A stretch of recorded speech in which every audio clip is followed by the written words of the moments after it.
Pension भोगियों के लिए बड़ी अपडेट आ गई है। भारतीय रिजर्व बैंक यानी आरबीआई ने पेंशन भोगियों को कई सारे फायदे यहाँ पे दिए हैं और उनकी जो पेंशन की जो टेंशन है उसको काफ़ी हद तक कोशिश की है कम करने की। तो आप यहाँ पे ये देख सकते हैं, भारतीय रिजर्व बैंक की ये ऑफिशियल वेबसाइट है और इस वेबसाइट के ऊपर यहाँ पे आरबीआई ने बैंकों को कड़े निर्देश देते हुए जो पेंशन की टेंशन है उसको दूर करने की पूरी कोशिश की है। आप यहाँ पे देखेंगे तो आपको यहाँ पे मैं ऑफिशियल वेबसाइट के माध्यम से ही जो महत्वपूर्ण जानकारी है वो आपके साथ शेयर करने वाला हूँ।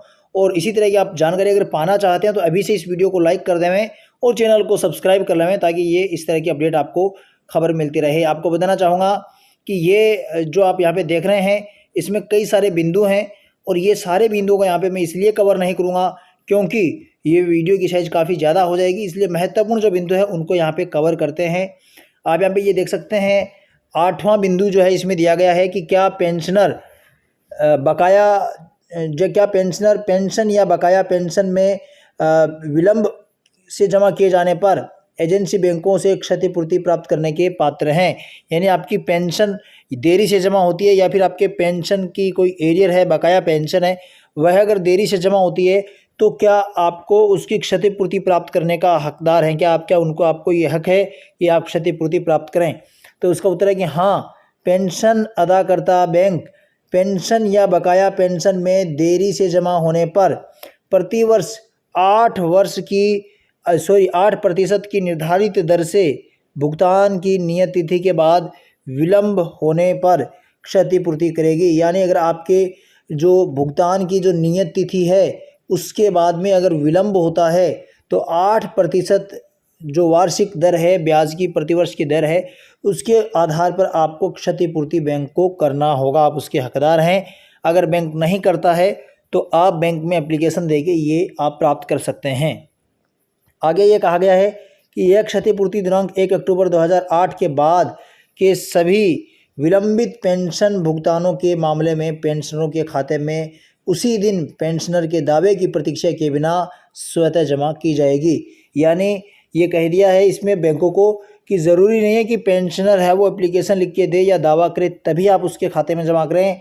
पेंशनर अगर कोई दावा नहीं करता है कि मेरी पेंशन देरी से आई है, मेरा जो बकाया पेंशन है वह देरी से आई है, आप उसका 8% ब्याज दें, इस तरह का अगर दावा ना भी करता है अगर कोई पेंशनर, तब भी उसके खाते में स्वतः रूप से ये राशि जमा कर देनी है जिस दिन संशोधित पेंशन या बकाया पेंशन से संबंधित राशि बैंक को प्राप्त होती है।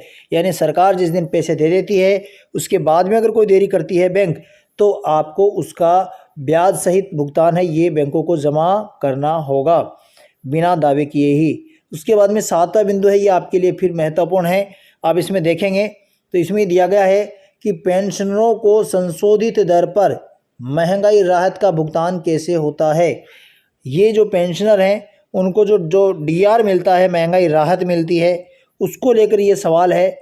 और इसको लेकर यहाँ पे ये आरबीआई ने कहा है कि पेंशन अदाकर्ता एजेंसी बैंक को डाक, फैक्स या ईमेल से सरकार के द्वारा दी गई सरकारी आदेशों की प्रतियां या संबंधित सरकारों की वेबसाइट का एक्सेस कर प्राप्त करने के आधार पर महंगाई राहत को संशोधित किया जाता है। यानी आपकी जो बैंक है वह उसको आदेश मिलता है, या तो डाक से मिलता है या फिर आपकी बैंक को आदेश मिलता है फैक्स से या ईमेल से।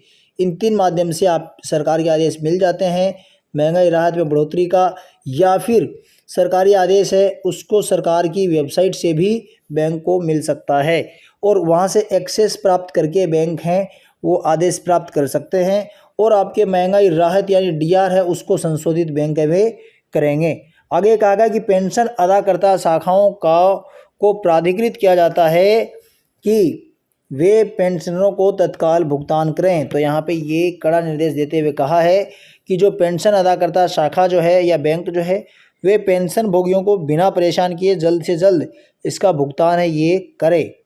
उसके बाद में आपको बताना चाहूँगा ये 6वां बिंदु जो है ये बहुत बड़ा है। ये इसलिए मैं नहीं बताऊँगा क्योंकि वीडियो की साइज़ काफ़ी ज़्यादा हो जाएगी। अगर आपको इसके बारे में जानना है कि पेंशनर है वह हस्ताक्षर करने या हाथ पैर का अंगूठा लगाने या बैंक में उपस्थित होने में असमर्थ है तो वह अपने खाते से किस तरह से राशि आहरित करेगा। अगर आपको ये जानना है तो आप कमेंट बॉक्स में मुझे बताएं। अगला वीडियो एक इसी के ऊपर बना दूंगा, क्योंकि ये काफ़ी बड़ा पॉइंट है और इसमें काफ़ी ज़्यादा समय लगेगा। उसके बाद में हम बात करते हैं आपके जो जीवन प्रमाण पत्र है उसको लेकर यहाँ पे ये निर्देश दिया गया है। प्रश्न है कि क्या पेंशनरों से जीवन प्रमाण पत्र प्राप्त करने पर पेंशन अदाकर्ता बैंक द्वारा पर्ची दी जाती है?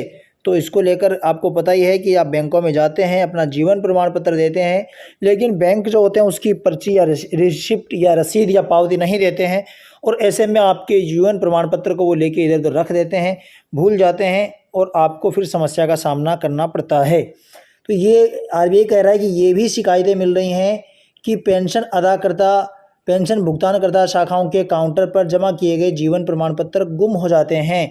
तो ये आपको पता ही है कि वे जमा करने के बाद भी वो खो देते हैं, और जिसके कारण मासिक पेंशन के भुगतान में देरी होती है, पेंशनरों को काफ़ी समस्या होती है, और पेंशनरों के द्वारा सामना की जा रही मुश्किलों को कम करने के लिए एजेंसी बैंकों को निर्देश दिया गया है कि वे जीवन प्रमाण पत्र प्राप्त होने पर अनिवार्य रूप से उसकी पावती दें, आवश्यक रूप से उसकी रिसिप्ट है वो दें। उनसे यह भी अनुरोध किया गया है कि वे जीवन प्रमाण पत्र की प्राप्ति को अपने CVS में भी दर्ज करें, और यंत्र जनित पावती यानी कंप्यूटर की जो प्रिंट है, रिसिप्ट है, वह भी दें, जिससे पावती के जो रिकॉर्ड है उसका भी अद्यतन हो जाए और जो आपके रिकॉर्ड में भी अद्यतन हो जाए, तो दोहरे उद्देश्य की यहाँ पे पूर्ति हो जाएगी। ये निर्देश यहाँ पे बैंकों को दिए गए हैं। साथ ही एक बिंदु और है, आप यहाँ पे ये देख सकते हैं कि कई बार बैंक होते हैं वो अपनी गलती से आपको ज़्यादा पेंशन आपके खाते में जमा कर देते हैं, और उसके बाद में पेंशनर को परेशान करते हैं वसूली को लेकर। तो यहाँ पे आरबीआई ने कड़े निर्देश दे दिए हैं और कहा गया है, ये प्रश्न ये है कि क्या पेंशन भुगतानकर्ता बैंक या पेंशनर के खाते में जमा की गई अधिक राशि अधिक भुगतान की वसूली का वसूल कर सकता है? यानी आपके भुगतानकर्ता बैंक जो है वह अधिक अगर राशि दे देती है आपको, तो क्या उसका भुगतान कर सकती है?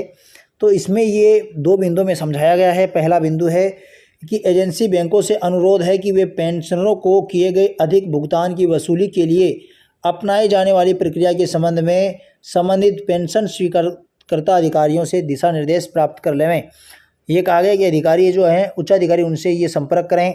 साथ ही ये कहा गया है कि जहां कहीं भी बैंकों के द्वारा की गई गलती के कारण अधिक पेंशन का भुगतान हुआ हो, तो ऐसे मामलों में भुगतान की गई अधिक राशि का पता चलने के तुरंत बाद और पेंशनरों से किसी भी प्रकार की वसूली की प्रतीक्षा किए बिना एक मुश्त सरकार को वापस की जाए। यानी बैंकों की गलती से अगर भुगतान अधिक हुआ है तो वह बैंक भुगतते हुए और जल्द से जल्द एक मुश्त सरकार को वो राशि सरकार को जमा करवानी होगी। तो ये जानकारी अगर आपको अच्छी लगी हो तो वीडियो को लाइक और चैनल को सब्सक्राइब कर लें। इसी तरह की सही अपडेटेड और विश्वसनीय जानकारी अगर आप प्राप्त करना चाहते हैं तो हमारे चैनल को सब्सक्राइब कर लें। अगले वीडियो फिर मिलेंगे, तब तक के लिए जय हिंद, जय भारत।